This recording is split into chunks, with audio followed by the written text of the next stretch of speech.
माझी अखड़ा रे 30 हों बाबू दुलुब आदो अतु स्कूल रे बेस पढ़ाव हुयुक कना चे बांगे मास्टर मेनाक को चे बांगे मास्टर रे पढ़ाएत को चे बांगे स्कूल रे जहाँ तिनंग गिदर जोम नाम रेनांग कथा नोआ को न्यामी आचे बांगे अंगनवाड़ी रे को न्यामी आचे बांगे नोआ 30 हों अतु अखड़ा रे अब संताल बांग को दुलुबा और बांग को चर्चाया और बांग चर्चा इदी कातेत के सरकार हों आबोरेन गिदर को ढिलवेन को मिट्टन गान मास्टर दोहकाय कना और 60-70 गान गिदर पढ़ाव को आर हों उनी मास्टर एमान तेमान कमी को लादेया नौका काते उनी पढ़ाव हों बाय दाड़ेया को हाना नवा कमी तेगे दिन पारमवा गिदर हों हानते नते दाना बाड़ा तेगे समय बितावा दाका चोंदाई दाकाय एमा को आर को हेज रुवाड़ा नौका लगातार आबो एरिया रे चालू कना मेनखान निमडी मेनते मिटंग अतु मेना जहाँ अतुरिन होड़ को रंगावेना अतु स्कूल लगी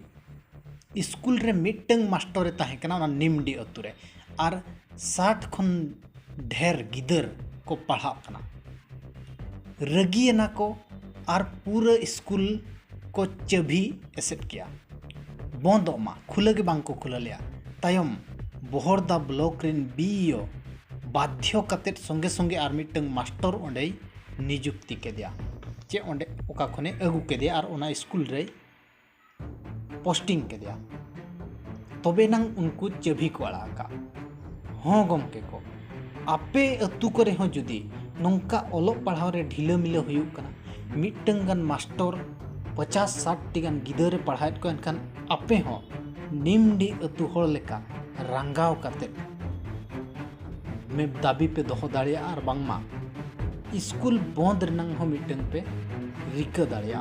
एनखान पाले सरकारे आंजमा चेनुकु ऑफिसर को आंजमा और आको मिटंग नवा मास्टर को बाहेलिया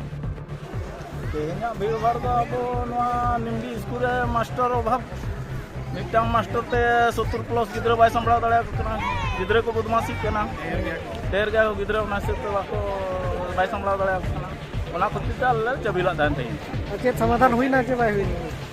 वर्तमान में समाधान हुईना जे मिटंग मास्टर को जागला एनो मिटंग मास्टर तो भाई ये कना और मारे मास्टर तो मेहनत करता पिया मास्टर डिमांड ना था ना तो क्या हो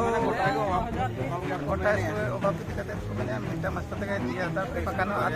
आदो 2 मास भीतर को ना टाइम को मका इनाते आर मिटंग मास्टर निहाती हिजु आय मयूरभंज हनत रनंग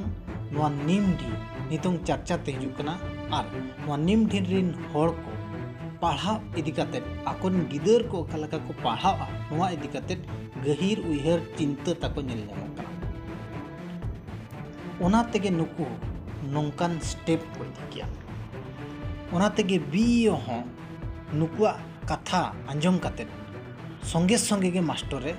बाहल के दिया आर मिटंग मास्टर रे पोस्ट के दिया नोडे मेनखान एटा रे अड़ी ढेर गिदर मेना को नवा अतु करे खन हो 20 गिदर मेना काट को मेनखान ओना करे मिमिटंग मास्टर के को पढ़ात को